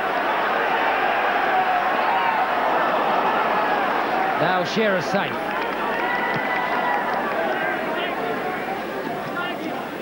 Gary Jack.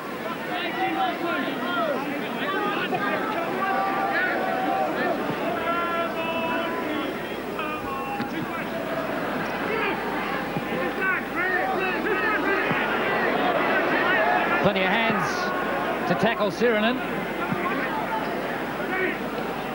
And the pace has just gone out of the game for a while. You couldn't blame the Australians for slowing it down a little. They've done their damage. Wayne Wallace comes up with the ball. Friend. Ito. Kevin Ito. Can he get past Jack? Yes, he does.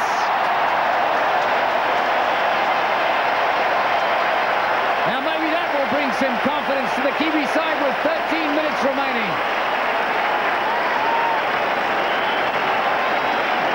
Kevin Ito getting his legs free for the first time in the match and finding a little bit of space. We've got something to cheer about now. Good pass by Clayton Friend there. Kevin Ito taking the ball on the burst, put Gary Jack on, went for the corner, and a brilliant try. Gary Jack was across quickly, but not quickly enough to keep out the big man. He's done this so many times in his career, Kevin Ito. Very strong, very pacey, and he took the fullback on and scored in the corner. And notice here when Jack comes across that he changes the ball from his left to his right hand. As Jack approaches him, swaps hands, manages to stay on the sideline, and he's in. Conversion flagged away.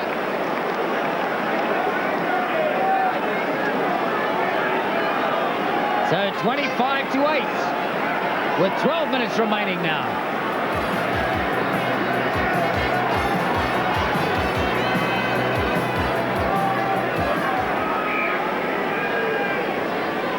Kevin Ito, the Wigan 20-year-old, putting some respectability on the scoreboard for New Zealand. Here's Mark Elia getting free, and all of a sudden the Kiwis have some confidence.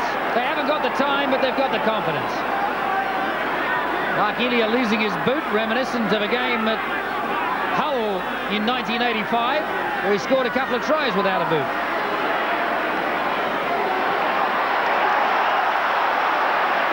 Dean Bell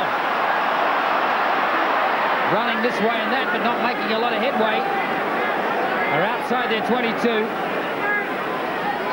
Friend, Cooper, Sorensen can't hold it. Magor has it. So the Australians now with an attacking opportunity. Lamb, the chip through. Went a little far, and Freeman's going to run it back at him. Straight into Lamb's tackle.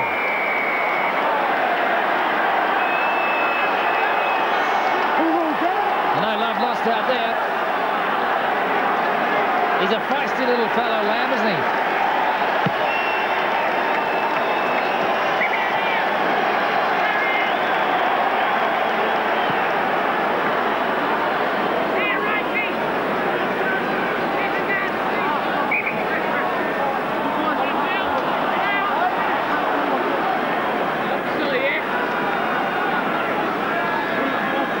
Sammy Stewart on the paddock.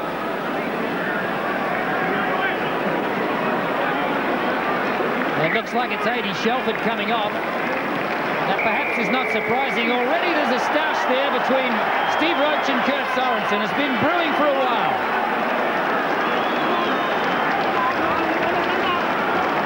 And I doubt that's the last we've seen of it. Graham Ainui laying down the law. Kurt Sorensen's met. There's Adrian Shelford. He had a quiet first half, came right in the second half. But Kurt Sorensen just moved up into the front row there. And Steve Roach and Kurt Sorensen, they had a few punch-ups in the 86 series, so they're carrying that on.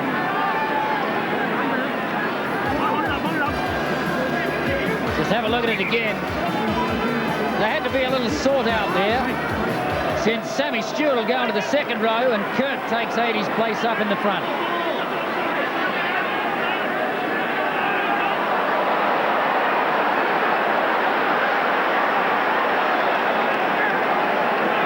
So with the two subs on now, the Kiwis running out of time fast. 9 minutes remain in the game. 25-8, they're down. In need of possession and penetration. Farah.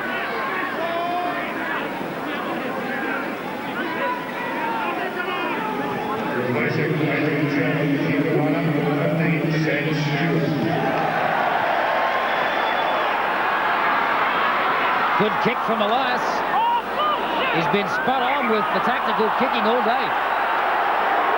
I think that's a major difference with Australia too, even against the wind. They've got the tactical kickers who keep New Zealand out in their half. I thought that was well on the right side of that flag. It looked as though to me as well. Might be a deceptive angle from here.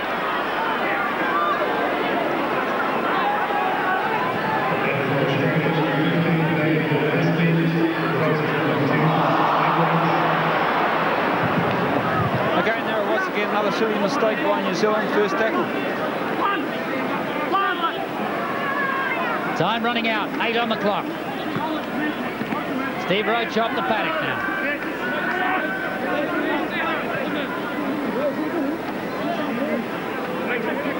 So David Gillespie on for Australia. I wonder if the Australian management have decided that Steve Roach being pulled off is a sensible idea. It might save a penalty or two.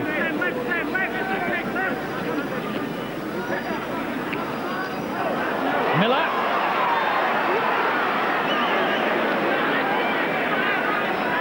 And up inside the 22. Langer.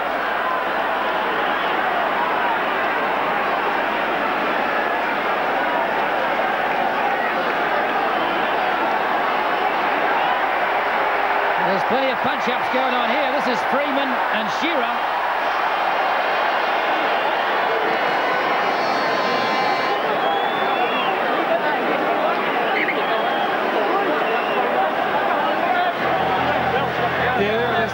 Kevin Miller gave Gary Freeman one, and the referee didn't even spot it. And then the next tackle, I think Freeman came across the top. But the referee in this game leaves a lot to be desired. He hasn't kept authority on the game right through, and when you've got stoushes like this, especially this late in the game, it's unbelievable.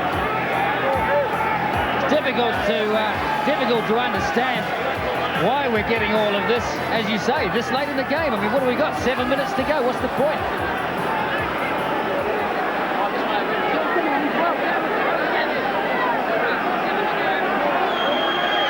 Certainly a fair amount of ill feeling out there.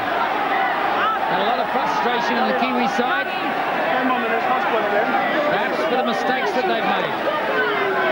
Gavin Miller certainly gave Gary Freeman a little bit of a touch-up. So the scrum will go down now, midway 22 and goal line.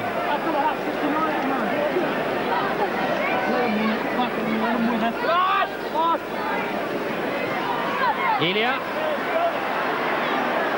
Getting out of one, but not the second.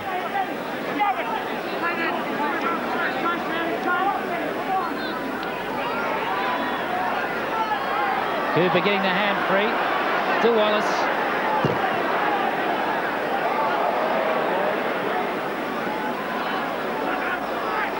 Graham.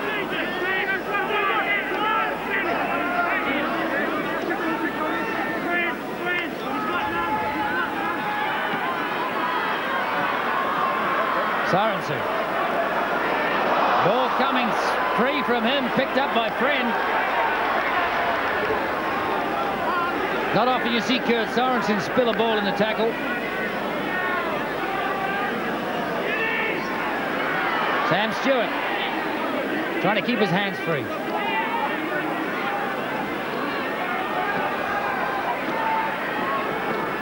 Cooper flicks it back to Friend. Friend over the top to Sam Stewart. On through Brown to Ito. Ito the big brother. He can't hold it. And little brother gives him a piece of his mind. There's Tony Iro, he was going to come inside there, but Kevin gave him the pass to the outside. Again, New Zealand looked as though they were going places there. Even with a broken arm, you could look satisfied at 25 up, 25-8 up, with 5 minutes to go.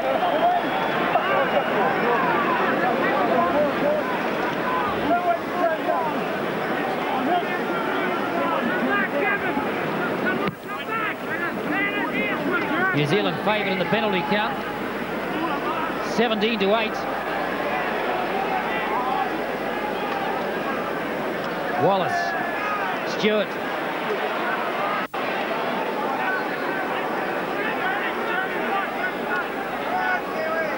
Peter Brown.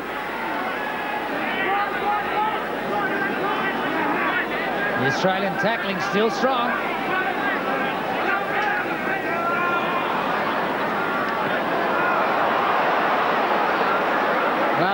place for Friend to turn it back to. Here's Ito. But he can't do it on his own. No, the Australian defence is too solid. Been tackling like this for the full 80 minutes. Graham. Ito gets the pass to Tony Ito. Back into Cooper. Cooper keeping his hands free. Brown flicks it on to Hotto. Hotto's got Dean Bell there. And they're up inside the 22. Bell. Sorensen. Sorensen gets the pass to Cooper and Cooper knocks it on. Story of the game.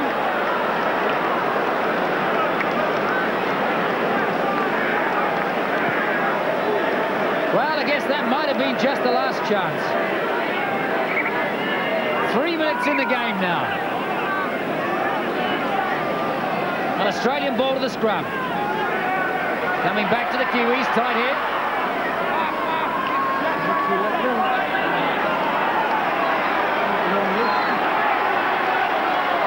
Sam Stewart. Just a few metres short now. And they've lost possession.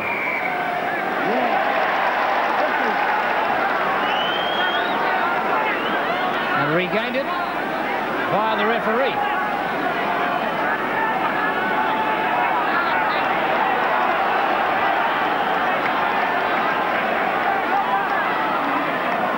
Wallace takes the first tackle. Ready to set up for Sorensen.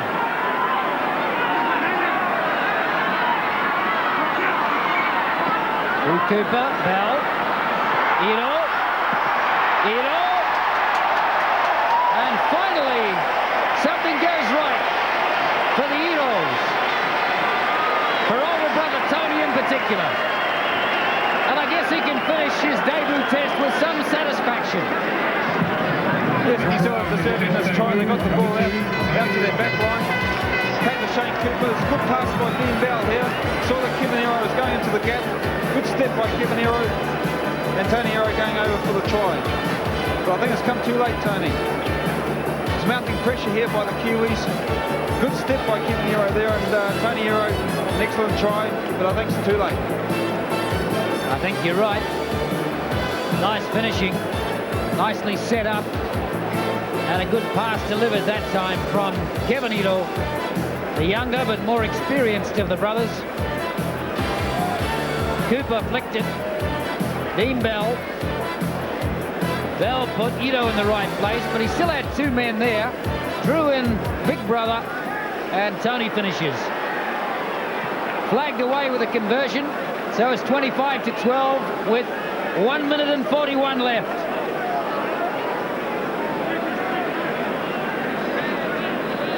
Too late for the Kiwis now.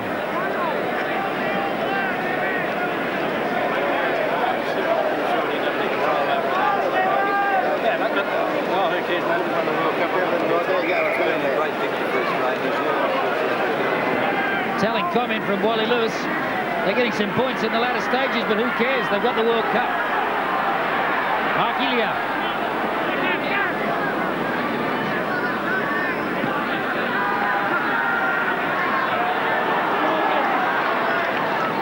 A little bit of scampering there. Kevin Ito is determined to do something with it.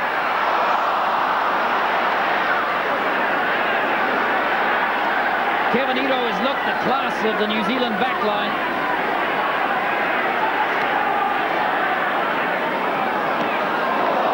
Big hit that time on Graham.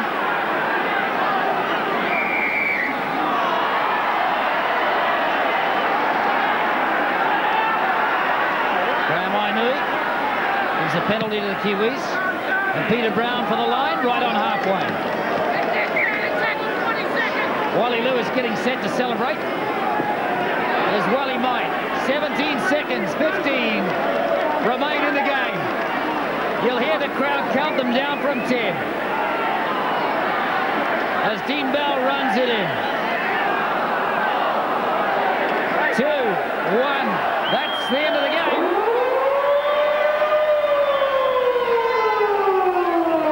So out of time. Kurt Sorensen running things up. Still a stoppage in play. The ground is invaded by thousands of young fans, and Australia have won the 1988 World Cup. Certainly, Gary, that will make up for the first match between these two sides in this current series when New Zealand thrashed them 18-0.